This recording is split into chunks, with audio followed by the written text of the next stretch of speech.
9 to 10 p.m. Monday night on Liffey Sounds.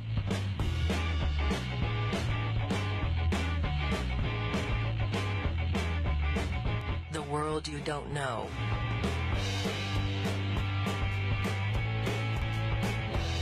The World You Don't Know. 9 to 10 p.m. Monday night on Liffey Sounds.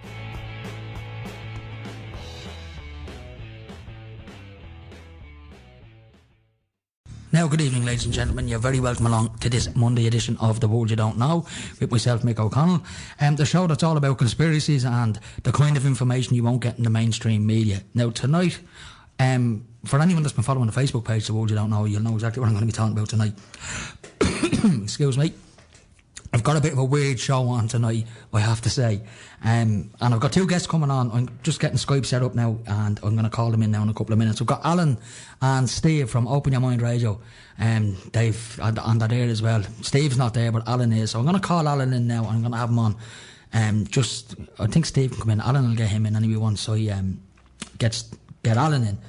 But this topic that I'm going to be discussing tonight is something you most probably have not heard of. And if you have, fair play to you. This is something I only came across last week, and it's been slowly creeping up on the internet. And it's a thing called the Mandela Effect. Now, what is the Mandela Effect, you ask? Well, this is where it starts to get weird. The Mandela Effect basically is, several years ago, a lady called Fiona Broom, who was an online blogger, quite well-known online blogger in the States, had a conversation with a group of friends of hers, and the subject of Nelson Mandela came up. And the people who were in the group explained to her and were quite adamant that Nelson Mandela had died in the 1980s, as far as they were concerned. And she was saying, no. Nelson Mandela was freed from Robben Island prison and became the president of South Africa and died from old age, basically, and illness in 2013. And that's how I remember it. I'm sure that's how you remember it. But this group of people remember it quite differently. They remember that Nelson Mandela had died in the 1980s. And there's been a lot of subtle little changes. Now, this all ties into quantum physics, the nature of reality, dimensions. CERN and all are going to get a mention in tonight's show. So, I have Steve waiting, or Alan waiting in the wing. So I'm going to call Alan in now, and we'll take up the conversation then from there.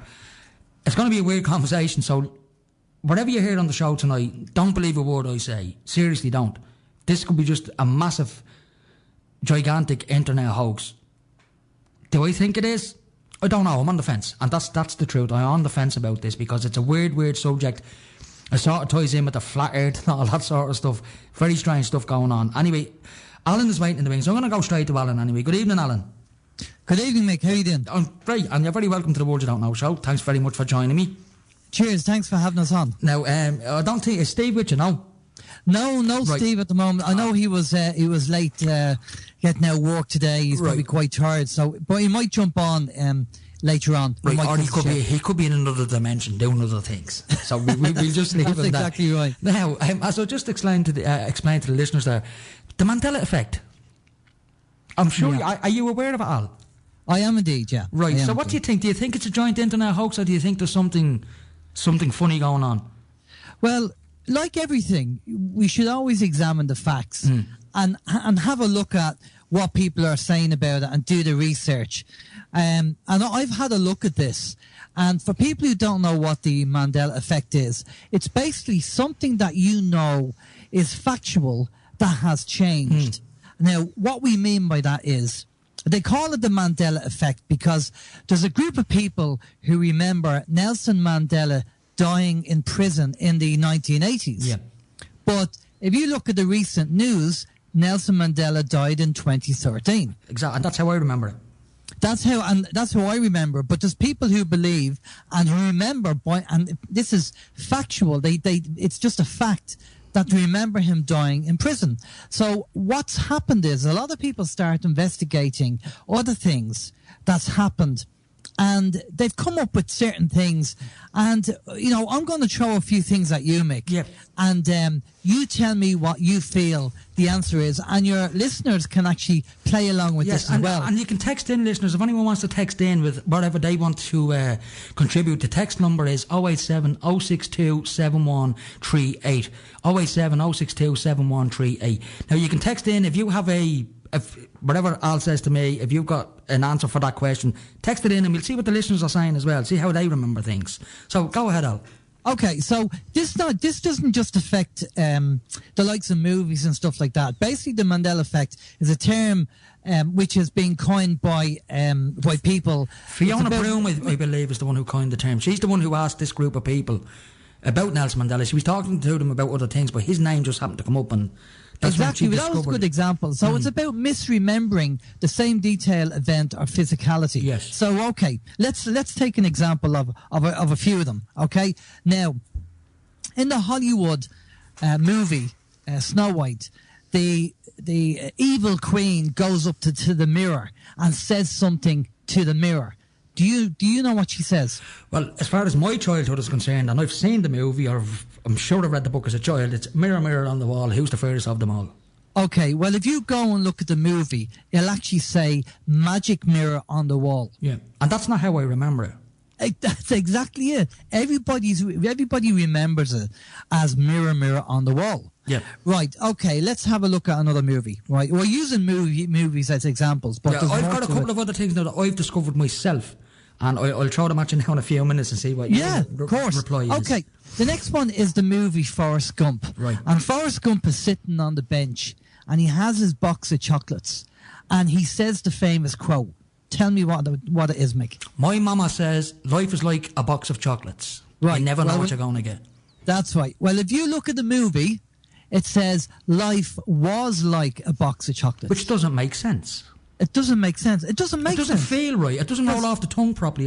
Exactly. Because life is like a box of chocolates. Because if you're still alive, you don't know what's going to be coming down the line. So why would you say was? Yeah, exactly. And it doesn't make sense, right? So I've got two more for you. Well, actually, three more for you, just to throw them out there, right? The next one is in Star Wars, where Darth Vader has just chopped off Luke's arm, and Luke is hanging on for dear life. And Darth Vader says, blank, I am your father. He says, Luke, I am your father. Well, if you go and look at the movie, he says, no, I am your father. Now, I've seen that on YouTube, and I've scoured YouTube high and low, and I cannot find him saying, Luke, I am your father anywhere. And I've asked several people. I just asked Jamie, the technician here in the studio before he left, and he said Luke. Exactly. And today is my son's birthday, right? And my partner got my son a card, a Star Wars card. And on the card it says, Luke, I am your father. It says it on the card? It says it on the card. Oh, hang on to that, whatever you do. Get photographs of that in case it changes. I'll have to put it up. Luke, I am your father. Because I've seen, if I could just jump in there, I seen a guy online the other day who was an avid Star Wars fan. I mean, this guy might as well have been Obi-Wan Kenobi. And he went to his VHS tape. He had an old 80s video of the movie where that famous line is said, and he put it into his video recorder and played it, and in the tape he said, no, I am your father. And your man freaked out in the video. Because he distinctly remembered it as Luke. It's just amazing when you look back at this. Here's another one, right? I'll give you one more, right? Right, gangster movies. James Cagney in the movie Taxi. Right, the famous quote is, you blank rat. You dirty rat. Say it again? You dirty rat. Right. I've seen the movie. I actually seen the movie today, right? I didn't watch the movie. I seen that clip. And in the clip, he says, you dirty yellow-bellied rat. Well, no, I don't remember it as that now. Because I was brought up, my father was an avid James Cagney fan. Yeah. You know, he was born in the late 40s, so he was of that era, you know, and he liked all those old black and whites. And any time that movie was on, he would watch it. And I remember the line. And even another place where you see that line is in Home Alone. Yeah. Do you remember Macaulay Culkin in the movie Home Alone? He was in the hotel room, I think it was, and he had all these little video clips, and he was scaring the crap out of the guy who was at the hotel door. And he was playing it like, if you don't get away from the room, I'll shoot you. And that line was in it. You dirty rat. Yeah. And it's been in a few movies. So we have to start looking at what we think is going on with this Mandela Effect. Now, there are people out there that think it's just a big, massive CIA op. But to be honest with you, I don't think it is, because you're talking about hundreds of thousands of people all across the planet seeing the same thing, experiencing the same thing. And it's not only Hollywood movies.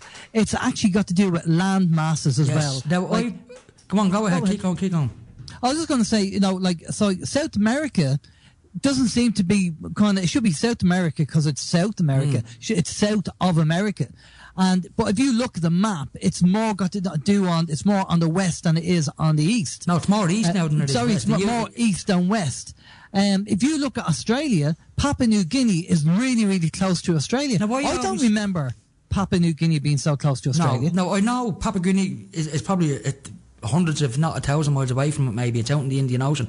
But one thing I remember about Australia was, and I remember it because in school, you'd spin the globe, you'd see a globe in school and you'd spin it for the crack to see what was on the other side of the world or whatever. That's right. Australia always seemed to, even though there was a few countries, and New Zealand is quite close to it as well, but it always seemed to be out there on its own, this massive continental island out on its own in the ocean, with nothing anywhere near it except New Zealand. But as you said, if you look at a world map now, Northern Australia is basically touching the southern tip of Papua New Guinea. That's it. And if you look at the space between, the gap between Russia and Alaska, now again, I remember maps from years ago where there was kind of quite a big gap between Russia and Alaska, but now there's only about a 50-mile gap. No, that's strange now, because I remember there was quite a gap. Yeah. So what's going on? And there's people have reported islands coming up out of the sea, or appearing on maps that were never there before. Now, the world map now is also, and I didn't know this, is also showing Saudi Arabia as an island. Wow, there you go. Now, as far as I was concerned, Saudi Arabia was part of the landmass of the Middle East. That's right, yeah. It wasn't an island on its own in the ocean. Yeah. But now it is. So what we have to do is now investigate what we think are read and speculate of possibilities that things might have happened. And we have to kind of think outside the box. Dimensional shifts, parallel universes. We know the powers to be and the elites are trying to change the timelines. And it was said to me, I had a talk with people who are, yesterday I had a Skype with two people who are getting inside information. And I said, what do you think is going on regarding the Mandela Effect? And one of the people said that the elites are playing with timelines and they're trying to change the timeline back to 2012 so they can make certain changes. Right. The other thing that's been noticed as well, and I can't confirm this, but people that were supposedly dead have turned up alive. Now, I thought, and this is just my memory, and maybe I am misremembering it, and I will stand corrected if I am wrong, and my memory is goosed up. Gene Wilder his name came up the other day in relation to the Mandela Effect, and I could have sworn he died last year. Yeah, I totally agree with you. I remember seeing something on Facebook saying that Gene Wilder passed away. Now, don't get me wrong, I know there's loads of these things that pop up on Facebook, so-and-so is dead and so on, and they'd be hoaxes, Yeah. But I sort of remember seeing a news article, a genuine news article that Gene Wilder had passed away. Now, I googled his name the other day and he's very much alive. He's in his 80s now, he's quite frail because he's so old. But another movie that popped up in this Mandela Effect, I'm going to be going to a break in a few minutes and I want to play a little clip out that you can hear. Okay. Is the movie with Tom Cruise, Interview with... it should be with a vampire. Now, if you Google it, you will not find that anywhere. Yeah, it's in. Well, if you listen to the person who actually was the author of the book, funny you should, right, so I've actually got her up here now, and you're going to hear her saying "interview with a vampire." Now, for anybody listening, go on to Google while I'm playing this clip, and you do your best to try and find "interview with a vampire." You're not going to find it. Have a listen to this clip, Al, and I'll be back in a couple of seconds, folks. Al, if you could mute your microphone while I'm doing this, that'd be great. Will do, yeah. Thanks very much. Be back in 2 minutes, folks. I use the books as a reference for me, and you have to read them, especially Interview with a Vampire, because it's from Louis' point of view. You have to read it very carefully to find the clues to who Lestat is, and his loneliness and his personal struggle. He recognizes that Louis is Now, folks, did you hear that? Did you hear that, Al? I did, yeah. Now, what did you hear Tom Cruise saying? A vampire. He said a vampire. Now, there's lots of other clips. You can hear Anne Rice on it. She's later on the clip. This is a 6-minute clip, and I'd have to go looking for it, but I'm not. But people, you can go and look for this clip yourself. Just type in "interview with a vampire." It won't say a vampire on Google. It'll say "the vampire." But I've seen the movie. I've seen the movie several times. Now, I've never read the book, but I know for a fact my memory says it was "interview with a vampire," not "the vampire." Exactly. So something has changed. something has changed, and we have to keep an open mind to this and ask ourselves, what are possibilities? Now, if you look into, let's open our mind a bit, and let's talk about parallel universes and dimensional shifts. Quantum physics. And the new Earth. We've heard this time and time again. Do you need to go to a break? Not for another 2 minutes also. You can continue. But okay, so we hear about the new Earth, and there's a lady out there who apparently is dead. Because I'm saying dead because it could be a Mandela effect. But Dolores Cannon was a regressional hypnotherapist, and she had regressed thousands and thousands of people, and she got the same information over and over again about this new Earth, that there's two Earths, and there'll be a separation of Earths, and the kind of negative energies. And the people who vibrate on a lower level will be staying on that Earth, and the people who vibrate on a higher level will move over to the new Earth. People who are awake, basically. Sorry? People who are awake. Yeah, exactly. So, and Dolores Cannon is not the only woman that said this. There's a lot of people out there that are talking about the new Earth, the separation. And a lot of people have also said about certain people in their life have disappeared. Friends, family, just people have just gone, and they don't know where they're gone. They've just, left their life.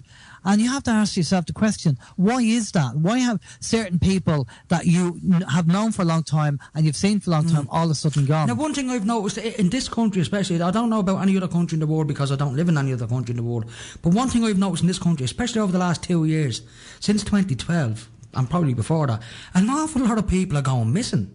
Yeah. Every single day there's a notification up, Gardaí are urging social media to spread this message about such and such has gone missing, such and such has gone missing. Some of them turn up dead, some of them are found alive and well and safe, and that's great. Like those 2 kids from Clondalkin last week, gladly they were found safe and well. There's another lady now gone missing with Down syndrome from Finglas. They still haven't found her now, and I hope to God that they do find the poor woman. But there are other people who go missing and they're never heard of again. They just vanish. Exactly.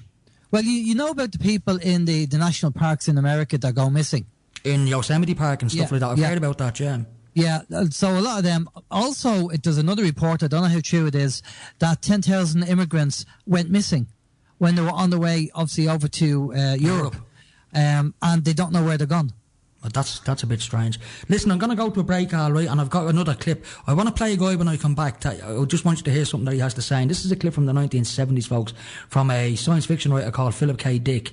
Now, I'd never heard of him before. I only discovered this guy quite recently. But what he said is quite profound, and it's in relation to what we're talking about here tonight. And this was something that was said in the 70s. So I'm going to go to this break, folks, and I'll be back in 2 minutes with Al. Al, will you mute your mic for a couple of minutes? I will indeed. That'd be brilliant. Be back soon, folks. Broadcasting to Lucan, this is Liffey Sound, 96.4 FM. Now, folks, you're very welcome back. Al, you still with me? Yeah, sorry, Mick. He is. Al is still here with me. Now, I have this clip queued up. I want you to listen closely to this, folks, and yourself too, Al, as well. This is a guy called Philip K. Dick. I know it's a strange name to have. Philip Richard is his name, anyway. But he was a science fiction writer, a very famous science fiction writer from the 70s. He was talking about the Matrix. Now, this is like 20, 30 years before the movie The Matrix was even made. He was talking about... He was disclosing what he terms as the real Matrix, but have a listen closely to what he's saying. It sort of ties in to what we're talking about. So I'll be back. It's a 4-minute clip, folks, so I want you to listen to most of it. If I think he got his point across, I'll cut the clip off then, and you don't need to listen to the rest, but have a listen to this. Talk to us in a second or two.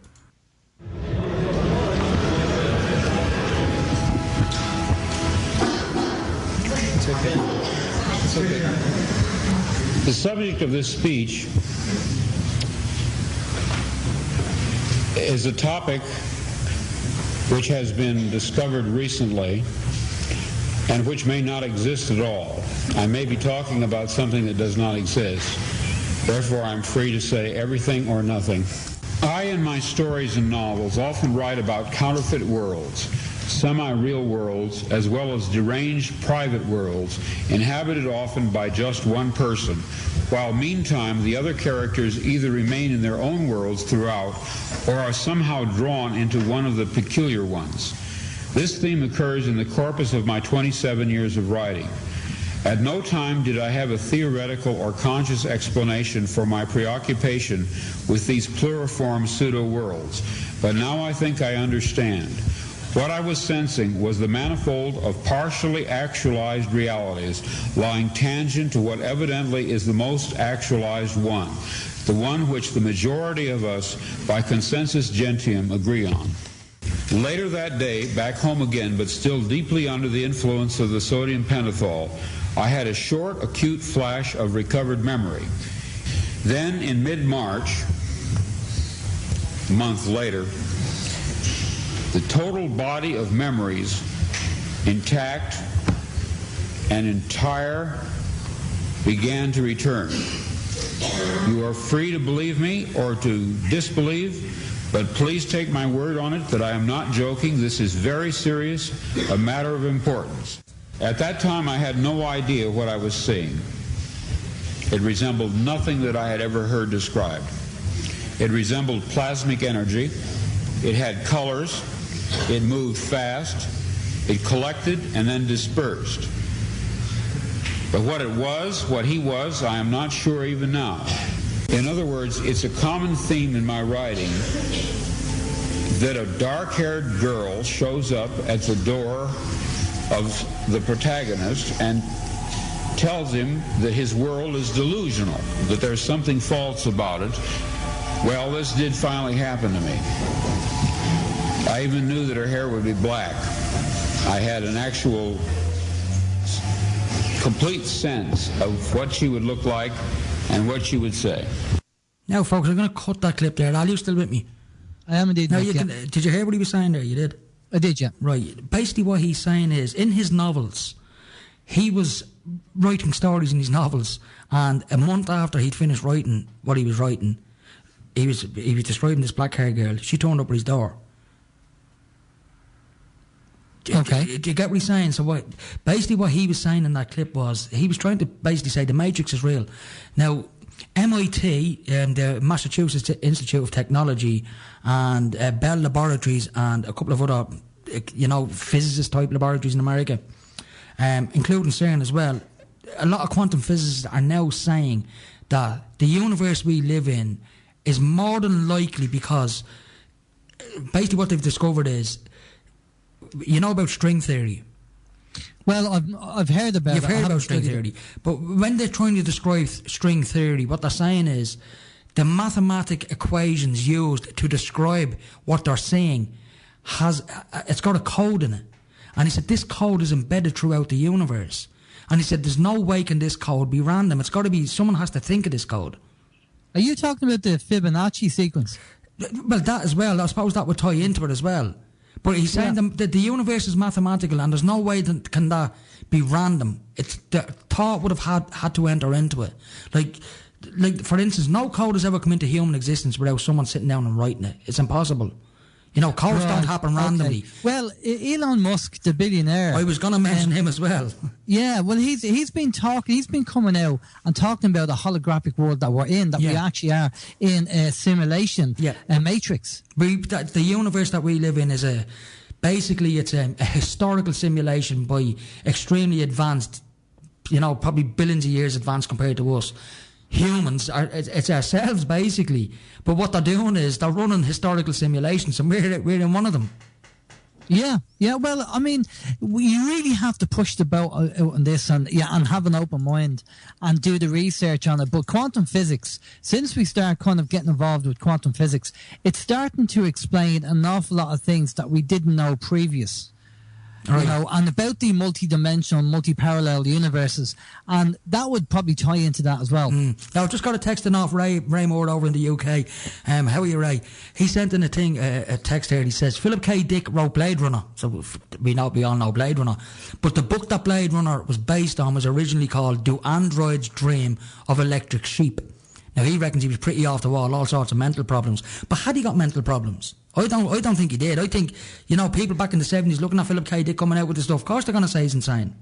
Well, if you look what happened in the 70s anyway, a lot of the stuff that we have today that's been produced and designed and built was down to the hippie culture, where you have engineers maybe spaced out on LSD and, you know, high in drugs. But they come up with the ideas. You know, Lucy in the Sky with Diamonds, as the Beatles sang the song. Yeah. You know, and then you have people actually having the ayahuasca experience as well and seeing things as well and coming back and maybe their sculptures or designing stuff. So you have to kind of take that into account. Now, other things now that have been cropping up now with this Mandela Effect that I want to cover now as well. I don't know if you've come across them. One of the things that I discovered was the fresh air spray we use at home called Febreze. Now, I always thought, because I never noticed Febreze before, but I would imagine that Febreze was spelt F-E-B-R-E-E-Z-E. You know, as in a breeze, like, you know. Yeah. Because I think that's what it was called, Febreze. But if you look at the spelling of it now, there's only one E in it. Yeah, I mean, there's a number of these things going on with the Mandela Effect. TV shows spelled differently, food products spelled differently. It's just, and again, another TV program, sex.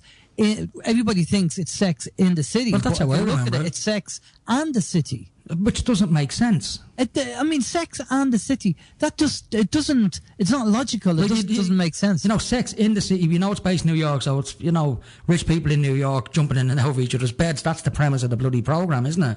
Exactly. No, I've never watched it. Like, I mean, because it's too girly for my liking, but that's how I understand it to be. Yeah. Well, if you don't mind me giving a bit of a plug. No, go ahead. I wanted to find out more about this Mandela Effect. And, you know, when you're in your house and sometimes, you know, you put the keys down, fact again, and you go to pick up your keys and they're not there. I would put that down to down, or there's only one sock and stuff like that. You know, we all have experienced that, haven't we? Well, I would put that down to something I learned about way back in 2003, 2004, is a scotoma. Now, do you know what a scotoma is? No. A scotoma is a blind spot. It's a mental blind spot. And how you create a scotoma instantaneously, we all do it, we do it every day, you just described it, is you put something somewhere and you know you've got to go out, so you're looking for your car keys and you say, oh shit, I can't find my keys. The moment you tell your brain you cannot find your keys, your brain will not let you find your keys. And the reason it does that is very subtle. It does it for one reason and one reason only, is to stop you questioning your own sanity. Right. Well, can I add something to that? And that's called a scotoma. Right, well, can I add something to that? Yeah. And this will explain a lot to a lot of people regarding men and women, right? If we go back to Neanderthal man, we've been designed to look forward. We've a limited vision. We look forward, okay? Because if there's a tiger or a mammoth coming to kill us, we need to be able to see it, so we look forward, okay? So our peripheral vision as a man is less than a woman, right? So you know when when your girlfriend or your partner or your wife says, go to the fridge and get the cheese, right? And you go open the door and you say, I can't find it. Yeah, right? That's me all the time. And she walks up and goes, it's there. Yeah. Well, it just so happens that it's off-centre to the way we see things, and we can't see it, but they can because their peripheral vision is wider.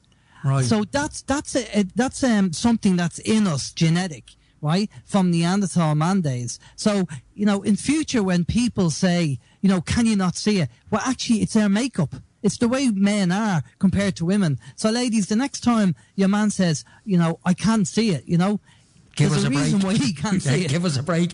Ray just sent another text in there saying scotoma. It's a new one on me. We'll have to look into that. Scotoma, Ray, basically, it's spelled C-O-T-O-M-A. I suppose the Ray says scat. It's actually Scott.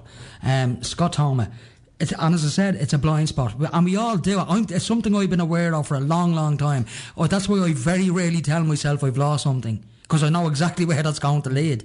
You know, well, and the thing about it is, Al, once you tell yourself you've lost it, as I said, it won't let you can't see it. You just can't see it.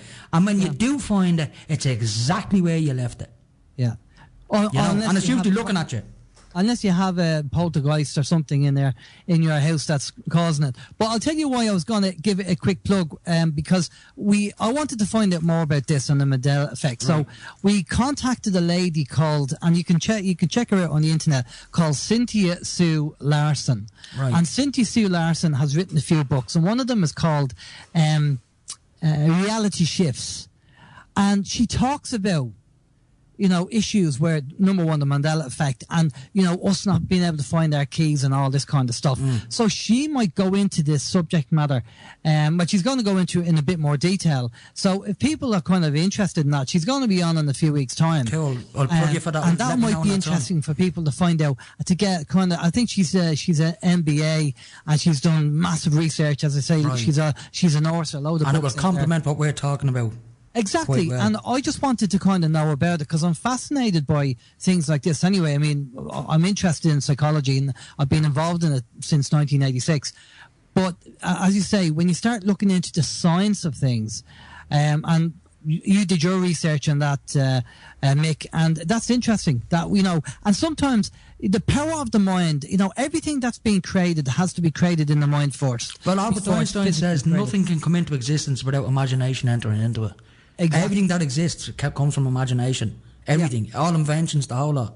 The whole lot. And if people look at The Secret, if you haven't seen The Secret, have a look at The Secret, and you'll see how powerful your mind is. When you have a negative thought coming in, you have to flip it. You have to change it. Yeah. Because there are changes. Now, Noel Edmonds was on... I was saying it was disgraceful the way the man was treated. Absolutely disgraceful, TV, right? Yeah. And I've actually been emailing Noel Edmonds, believe it or not, and he has a big interest in EMFs, and he's writing a book about it. Right, he is as and well, he was yeah. trying to educate people regarding frequencies and resonance and how our brains work and negative thoughts on a lower frequency. But look what Barry Trower is saying about Wi-Fi. I mean, I've had a guy on, John Weagle, on my show a couple of years back talking about the dangers of Wi-Fi signals. Yeah, well, I mean, let's quickly talk about it. A microwave oven is designed to cook meat at 2.4 gigahertz. Your Wi-Fi in your house is transmit non-ionizing radiation at 2.4 gigahertz 24/7. Yeah. So that means that's cooking you. Your Wi-Fi is cooking you 24/7, the same frequency that your microwave cooks food. Now, what John Weagle was telling me about Wi-Fi signals, and I've got Wi-Fi at home, and I should really turn it off when I go to bed, and sometimes I don't. But he was telling me that the frequency that the Wi-Fi is pumping out, what you just said there, is the same frequency as daylight. Right. I can't confirm that. But this is what he maintains. Now, I can't confirm. I'm not a scientist. I didn't look into it after he said it to me. What he said was that the frequency that's coming from Wi-Fi is the same frequency that comes from daylight, from the sun. And what it's doing is, when you leave your Wi-Fi on at night, it tricks your brain into thinking it's still daytime. That's why people can't sleep. Well, that would make sense, because a lot of people with mobile phones and signals like that, and deck phones. Steve did the experiment with his wife where they had a deck phone beside the bed, and he removed it. She was complaining that she wasn't getting any sleep, and he just went in and removed it and didn't say anything. And then after he removed it, the next few days she was sleeping well.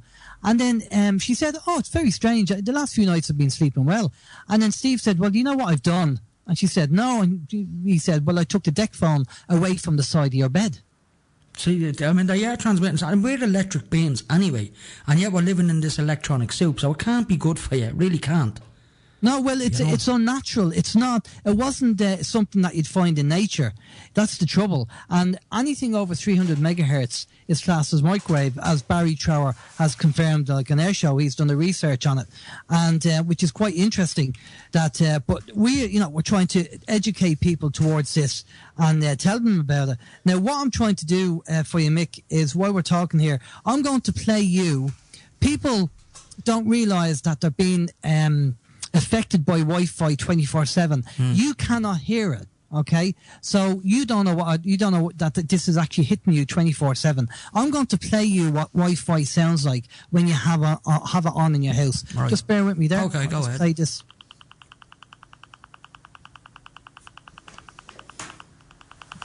So you hear that? I did, Al. Yeah, it's a clicking sound. Right, and for people who have walkabout It's phones, pulsing, isn't it? it's a pulsing. Yeah. And people that have deck phones, walkabout phones in their house, this is what a deck phone sounds like.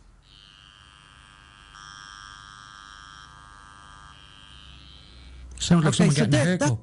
They're going 24/7 in your house. But we can't hear them because it's a higher frequency than what our ears are able to pick up. Yeah, we've got limited frequencies that we can pick up. Now, I want to talk about something when I come back from the break. I don't know if you've heard of it yet. It's a D-Wave computer. Have you heard of it? D-Wave. It's quantum computing, and this is seriously, in my opinion, dangerous stuff. because this concerns CERN as well. And Elon Musk is behind this, and Google are behind this. There's two of them exist in the world. I'm going to go to an ad, folks. I'm going to come back. Prick your ears up for this one, because this is very interesting. So, Val, if you'd mute your mic for 2 minutes, I'd appreciate it. And I'll be back in 2 minutes, folks. And what I'm going to talk about when I do come back, trust me, it'll put the hairs up in the back of your neck. It's very serious stuff. Talk to you in a couple of minutes. You're listening to Liffey Sound, www.liffeysoundfm.ie. Listen online. Community radio at its best. Now, folks, you're very welcome back. Al, you still with me? I am indeed, John. No, that's great. Now, listen, I'm just going to mention a guy, Elon Musk. You just mentioned there a few minutes ago. Now, Elon Musk, for those of you who don't know him, is basically a modern-day Tony Stark. He's a multi-billionaire. He owns Tesla Motors and Tesla Technologies. I want you to have a listen to this clip, Al. It's only a couple of minutes long. Okay. And then I want to talk about this D-Wave computer that has been invented and it's in existence today, folks. And it's not good. It really isn't good. I mean, it could be used for good, but I don't think it will be. And it ties right into what we're talking about, the Mandela Effect. But have a listen to this clip for a couple of minutes. Just listen to what Elon Musk is saying. Very interesting. There's a sort of a philosophic concept that a sufficiently advanced civilization will be able to create a simulation. Yeah. Maybe you've answered this before? A simulation. I've had so many simulation discussions, it's crazy. Okay. So, because in fact, it got to the point where basically every conversation was the AI/simulation conversation. And my brother and I finally agreed that we would ban such conversations if we were ever in a hot tub. Okay. That was like... because that really kills the magic. So the idea is, right, any sufficiently advanced civilization could create a simulation that's like our existence, and so the theory follows that maybe we're in the simulation. Have you thought about this? And a lot. Are we even in hot tubs? So much so it had to be banned from a hot tub. Yeah. Okay. It's not the sexiest conversation. Are we in? I mean, I think here's, the strongest argument for us being in a simulation, probably being in a simulation, I think is the following. That 40 years ago, we had Pong, like two rectangles and a dot. That was what games were. Now, 40 years later, we have photorealistic 3D simulations with millions of people playing simultaneously, and it's getting better every year. And soon we'll have virtual reality, we'll have augmented reality. If you assume any rate of improvement at all, then the games will become indistinguishable from reality, just indistinguishable. Even if that rate of advancement drops by 1,000 from what it is right now, then you just say, okay, well, let's imagine it's 10,000 years in the future, which is nothing in the evolutionary scale. So given that we're clearly on a trajectory to have games that are indistinguishable from reality, and those games could be played on any set-top box or on a PC or whatever, and there would probably be, billions of such, computers or set-top boxes, it would seem to follow that the odds that we're in base reality is 1 in billions. So tell me what's wrong with that argument. Is the answer yes? The argument is probably. I mean, but I just like, is there a flaw in that argument? I mean, someone. I'm not sure what the error. No. The argument makes sense. So the assumption then is that somebody beat us to it, and this is a game. No. There's a 1 in billions chance that this is base reality. Oh, okay. What do you folks? Did you hear what we say there, Al? I did indeed. Now the chance what Elon Musk is saying. We could be living in a matrix, a game. Now, I'm going to I have this up on Google now. I'm going to read this out to you. This is, in my opinion, very serious. Let me see, where is this gone? Yeah, quantum computing. D-Wave system. There's two of them in the world. And listen to this is very serious. A quantum computer, and they've got two of them, taps directly into the fundamental fabric of reality. The strange and counterintuitive world of quantum mechanics, the speed computation. So rather than store information as zeros and ones as a conventional computer does, a quantum computer uses qubits, that's a word in the Bible, which can be one or a zero or both at the same time. It's called a quantum superposition.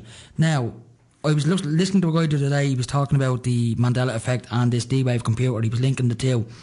Because apparently Google have linked one of these D-Wave computers. There's one in California, the other one is in Geneva in CERN. And it's tapped directly into CERN. Now, with CERN messing around with physics, the Big Bang, interdimensional crap, whatever they are doing over there, with stuff they've been accused of or whatever, I'm not saying they are, I don't know, but there's a lot of information out there saying that they're messing around with the very fabric of reality. You know, and basically what he was saying was, with a D-Wave computer, if they wanted to change something like the name of a movie, the world over instantly, they can do it with a D-Wave computer. Well, remember what I said earlier about what I was told by one of the people that got inside information about them changing the timeline back to 2012. They could Maybe do that they're with this playing computer. with that. I think they are. Because if you let's look at look at something that we're all familiar with. Look at Star Trek and the holodeck. So imagine our reality is the holodeck.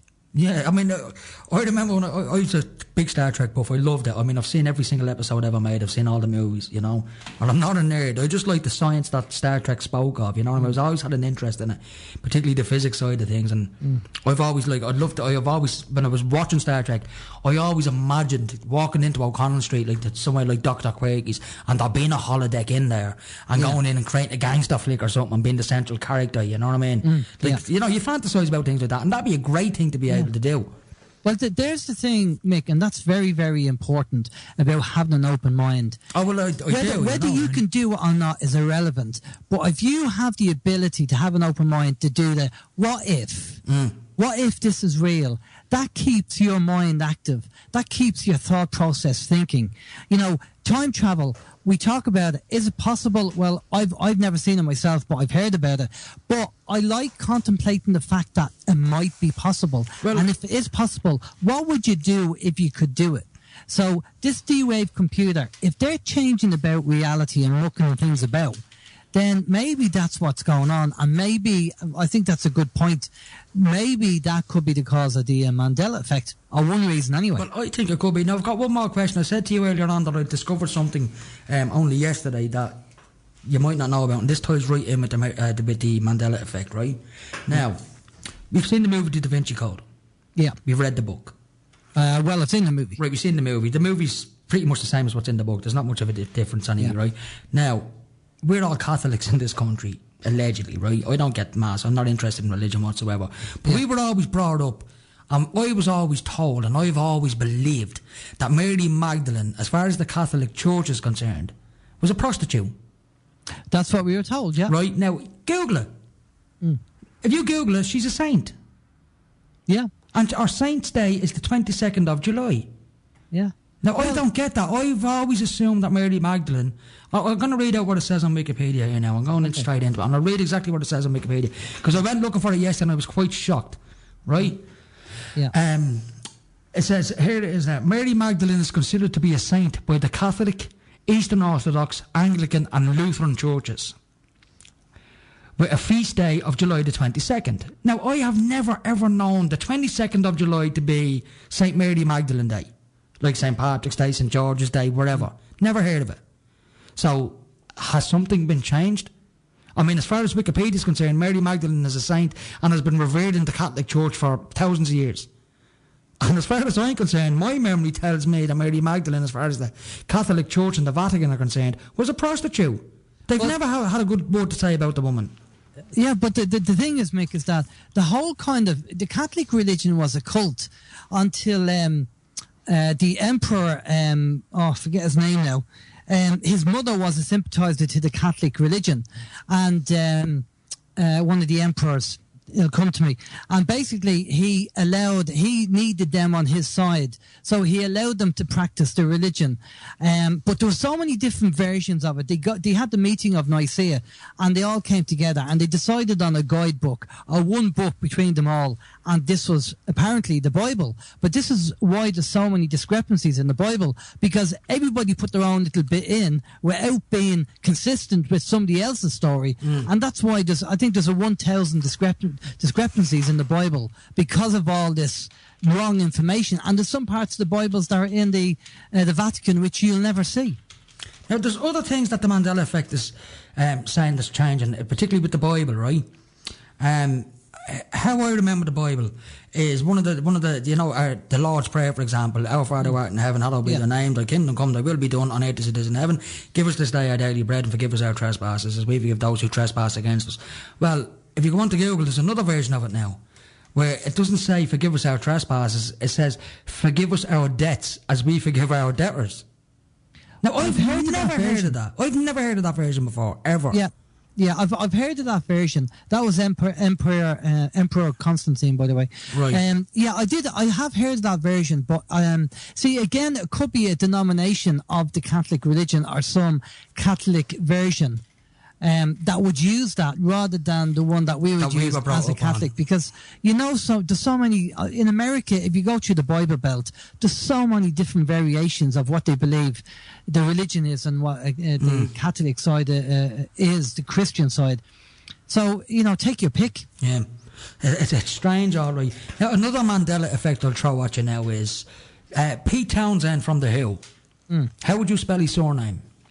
Townssend. And that's how I would spell it. But if you look at it on Google, there's a H in his name now.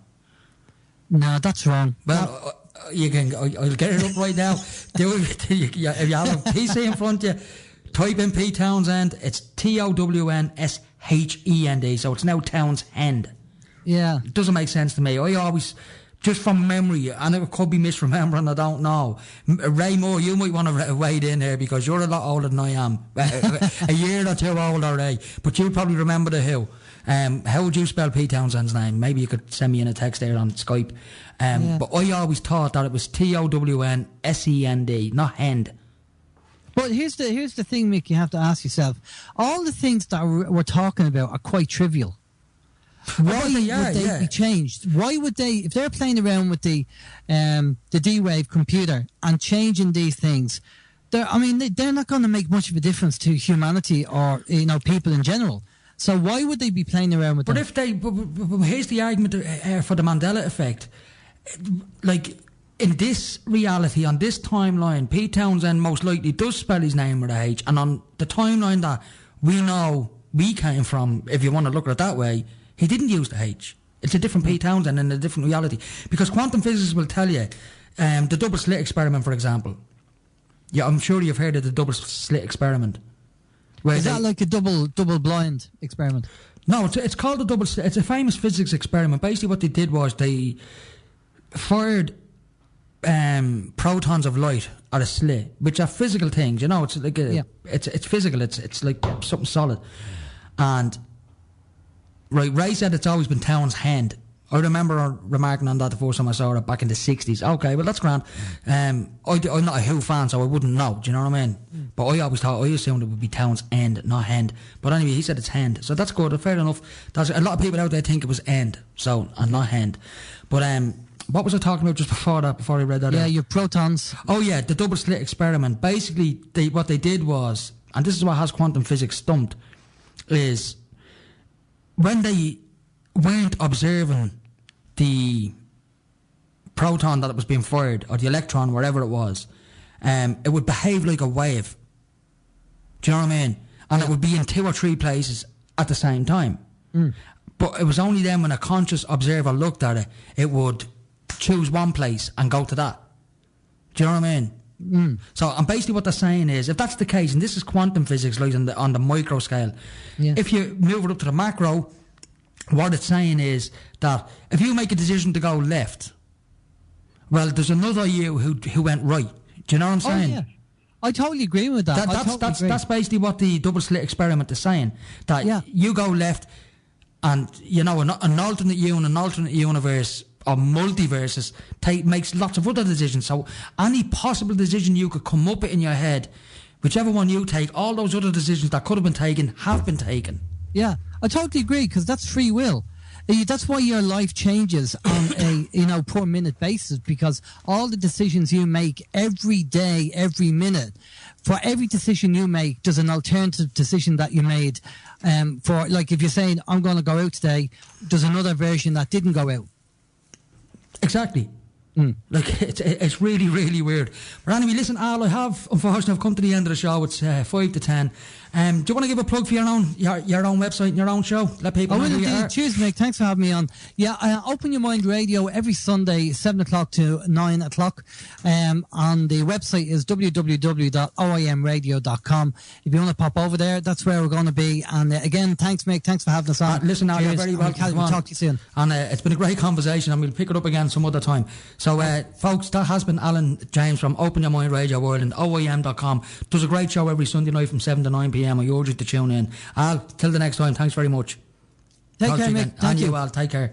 Now, folks, as I said, that was Alan James from Open Your Mind Radio. Great guest. He's a wonderful lad. Very fond of him, and he's a very informed bloke as well. Totally open-minded, and there's nothing he won't discuss. That's the great thing about him. So, as I said, I have come up to the end of the show. It's been a weird show now, I have to say. But and thanks to Ray Moore over in the UK for sending in a couple of messages there. He's always been a great contributor to the show. And other than that, folks, it is the end of the show. So, as I said, the Mandela Effect. Go and Google it. Don't believe anything you've heard in this show tonight, because, as I said, it's mad information. It all ties in with quantum physics and stuff like that, and it's a weird subject. I've only discovered it over the last couple of weeks, as I said. It totally took me by surprise. And the more I look into it, the weirder it gets. It really does. Whether there's a massive giant internet hoax going on, I don't know. I really don't know. But there are some strange things happening. Now, I'm glad that Ray sorted out this Pete Townsend thing. It's Townsend as far as he's concerned. But then again, Ray, you see, you could be from a different reality than where I'm from. Who knows? But still listen to me show, Ray, no matter what reality you're living in. Anyway, folks, this has been The World You Don't Know. And remember, as I always say in this show, the world is full of great people. If you can't find one, be one. So until next week, folks, I'll talk to you all very soon. I'm going to leave you with a great song from Weird Al Yankovic, Foil. Have a listen to the second half of the song, you'll get what I'm talking about. Talk to you all very soon, folks.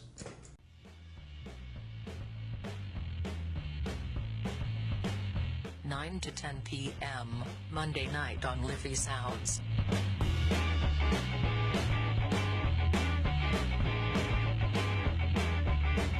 The World You Don't Know.